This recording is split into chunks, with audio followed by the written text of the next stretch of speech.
Good evening সবাইকে। কেমন আছেন আপনারা? আমি মহাদেবের কৃপায় ভীষণ ভালো আছি। জানেন তো, হঠাৎ করে কালকে রাতে কর্তামশাইয়ের সাথে এই টুকিটাকি সংসারে হাঁড়ি করা একসাথে যা থাকলে হয় আর কি, সে এখন আমার সাথে কথা কাটাকাটি করতে করতে বলে ফেলেছে যে আমি তো সব খাই, তোর মতো রাজরানী নই। তো কথাটা আমার মাথায় চড়াং করে উঠলো। তুমি সব খাও? বললো হ্যাঁ, আমি তো সব খাই। আমি বললাম, আচ্ছা ঠিক আছে, কোনো ব্যাপার না। একদম তারপরের দিনকে আমি করেছি কি, ডিমের তরকারি।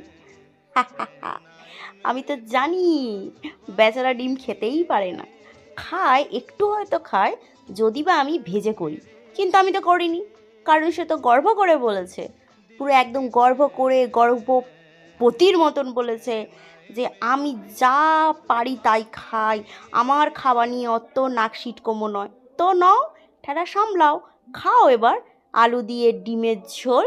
টাটা সবাইকে।